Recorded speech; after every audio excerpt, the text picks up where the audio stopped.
প্রথমে ময়দার সাথে আমি দিয়ে দিচ্ছি চিনি। এবার ময়দা আর চিনিটাকে ভালো করে মিশিয়ে নিব।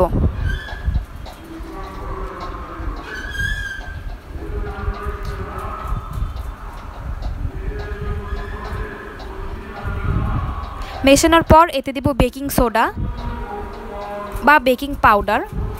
বেকিং পাউডার দিয়ে দিয়েছি 2 টেবিল চামচ। এবার ভালো করে চিনি, ময়দা এবং বেকিং পাউডারটাকে মিশিয়ে নিব। এরপর দিয়ে দিলাম লিকুইড মিল্ক 1 কাপের মতো। এবার মিল্ক, চিনি, ময়দা আর বেকিং পাউডারটাকে খুব ভালো করে মিশিয়ে 2টা ডিম দিয়ে দিব।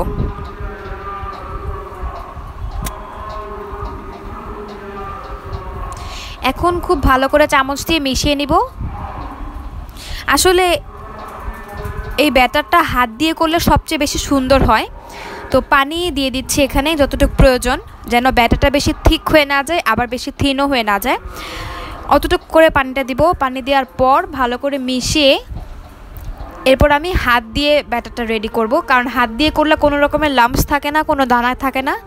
তাই হাত দিয়ে করলে ব্যাটারটা খুব স্মুথ হয় এবং সুন্দর হয়।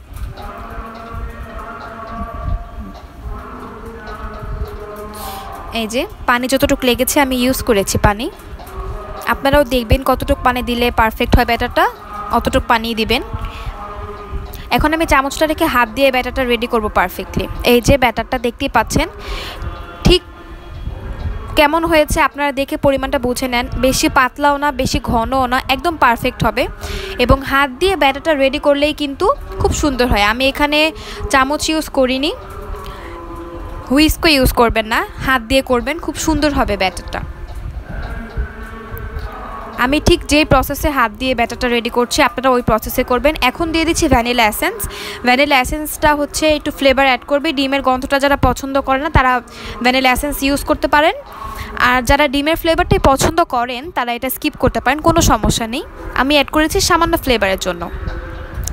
এবার খুব সুন্দর করে মিশিয়ে আমি কিন্তু ননস্টিকে একটা ফ্রাই প্যানের মধ্যে প্যানকেকটা রেডি করছি, কারণ ননস্টিকে হলেই কিন্তু প্যানকেকটা খুব স্মুথ হবে এবং সুন্দর হবে, তা না হলে সুন্দর হবে না। এই যে দিয়ে দিচ্ছি। ননস্টিকে ফ্রাই প্যানে একটু অয়েল ব্রাশ করে নিলে কি হয়, প্যানকেকটা একটু সুন্দর হবে, স্মুথ হয়ে উঠে আসবে। এমনিতেও উঠে আসে ননস্টিকেতে, তবে আমি একটু অয়েলটা ব্রাশ করে নিয়েছি। যারা চান না তারা অয়েলটা ব্রাশ না করলেও পারেন, কোনো সমস্যা নেই। এই যে হয়ে গেছে, কিন্তু এক পাশে একটু বাবলস ক্রিয়েট হলেই উল্টিয়ে দিবেন আরেক পাশ।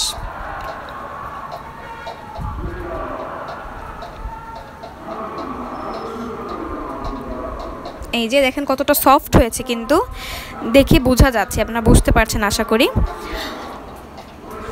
চুলার আঁচটা এই সময় একদম লো থেকে একটু মিডিয়াম রাখবেন, বেশি হাই হিট করলে কিন্তু পুড়ে যাবে। এই যে দুপাশ হয়ে গেছে, আমি এখন এটা উঠিয়ে নেব। ঠিক এই প্রসেসে আরেকটা প্যানকেক তৈরি করে ফেলছি।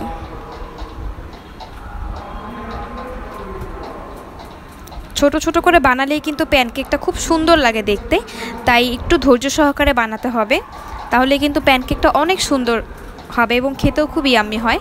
এটা অনেক হেলদি, প্রোটিন সমৃদ্ধ, কারণ ডিম আছে, দুধ আছে, ময়দা আছে, চিনি আছে, সব কিছুই আছে। এই যে এক পাশে কিন্তু বাবলস ক্রিয়েট হয়ে গেছে, আমি এখন এটা উল্টিয়ে দিব। আস্তে আস্তে উল্টাবো যেন প্যানকেকটা নষ্ট হয়ে না যায়। এই যে দেখতেই পাচ্ছেন অনেক সুন্দর করে কিন্তু সফট হয়ে একদম উঠে এসেছে, নিচে কিছু লেগে নেই। এই পাশটা হয়ে গেলেও আমি এটা তুলে ফেলবো। এই যে একদম সফট হয়েছে প্যানকেকটা।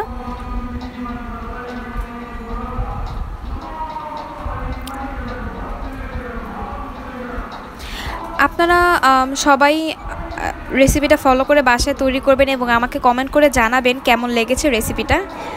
আর সবাইকে অনেক অনেক ধন্যবাদ ভিডিওটি দেখার জন্য। আসসালামু আলাইকুম।